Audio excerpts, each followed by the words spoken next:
រដ្ឋាភិបាលឯករាជ្យ$23នឹងដាក់ដំណើរការនៅថ្ងៃទី25ខែ10ឆ្នាំ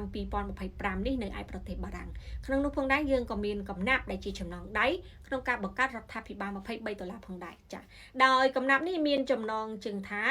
រដ្ឋាភិបាលថ្មីក្តីសង្ឃឹមយើងចា៎គេងយប់ស្រមៃគេងថ្ងៃញញឹមកោយដៃសង្ឃឹមសម្រេចគោលដៅចលនាជាតិតស៊ូបោះពួយឆ្ពោះទៅដឹកនាំសំពៅដល់ត្រើយជោគជ័យបងប្អូនក្រោកឡើងជើងត្បូងលេចកើតរួមគ្នាបង្កើតរដ្ឋាភិបាលថ្មីដែលស្របឆន្ទៈពលរដ្ឋប្រុសស្រីបើកទំព័រថ្មីតស៊ូទៅមុខរដ្ឋាភិបាលថ្មីក្លាយជាតួឯកស្ថាប័នឯករាជ្យបងប្អូនចាំទុក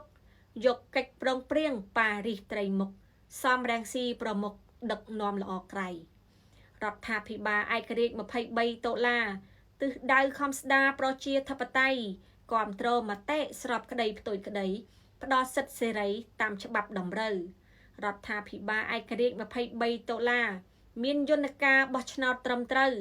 មិនខ្លែងបន្លំដូចកូននឹងឪមិនឈួតអាស្រូវដូចឪនឹងកូនរដ្ឋាភិបាលឯករាជ្យ$23ប្រកាន់គោលការណ៍បរទេសរលូនប្រជាធិបតេយ្យអព្យាក្រឹតជាក្បូនខុសពីឪកូនកុម្មុយនីសនិយមរដ្ឋាភិបាលឯករាជ្យ$23ដោះស្រាយបញ្ហាលិចកើតចិត្តជុំយក ICJ UN ជាធំនិងព្រមមកផ្ដុំអ្នកជំនាញបារាំង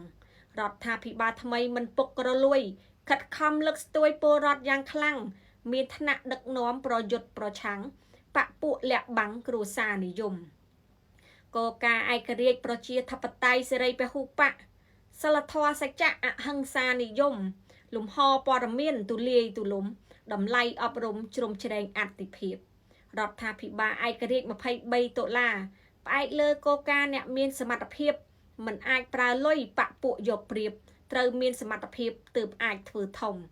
រដ្ឋាភិបាលឯករាជ្យ$23រៀបចំសេវាឲ្យបានសមរម្យត្រឹមត្រូវកុដម៉ត់យុត្តិធម៌សង្គមពលរដ្ឋសុខដុមសមតាមប្រាថ្នា$23រដ្ឋាភិបាលថ្មីនឹងផ្ដល់ជោគជ័យជូនជាតិខេមរារបបឪកូននិងសូនសង្ខាខ្មែរផុតទុក្ខាថ្លៃថ្លាឥតល្អៀងឪកូនជួជាតិមាយាទសែនអន់ខ្មែរមានអាសន្នដេកស្ដាប់ចម្រៀងឯរះទឹកភ្នែកធ្លាក់ដូចក្របភ្លៀងឪកូនស្រែកច្រៀងឲ្យរះស្ងាត់ស្ងៀមរដ្ឋាភិបាលថ្មីមូដៃអាវឡើងសង្គ្រោះជាតិយើងឲ្យបានភ្លាមប្តឹង ICJ យកឈ្នះចោលសៀមមិននៅស្ងាត់ស្ងៀមខ្លាចសត្រូវទៀតងើបមួយវាយមួយយុទ្ធសាស្ត្រប្រៃផ្សៃរដ្ឋាភិបាលថ្មីងើបទាំងអស់សង្គ្រោះជាតិខ្មែរមានទុកមួយជួយមិនឃ្លាតប្រឹងប្រែងឆ្លូកឆ្លៀតដោះស្រាយបញ្ហាបើយើងសង្ងំមិនធ្វើអ្វីសោះជាតិយើងធ្លាក់ជ្រោះលុះលង់មរណានឹងបាត់ទឹកដីគេពីដូនតាចូលរួមបដិញ្ញាការពារជាតិយើងរួមសាមគ្គីដើម្បីជាតិរស់កុំរំពឹងឲ្យសោះឲ្យកូនឈាមឆ្លើងរដ្ឋាភិបាលថ្មីក្តីសង្ឃឹមយើងមួយដៃមួយជើងប៉ើងពូជផ្ដាច់ការចាស់នេះគឺជាកំណាព្យថ្មីជាចំណងដៃក្នុងការគ្រប់គ្រងរដ្ឋាភិបាលឯករាជ្យ$23ចា៎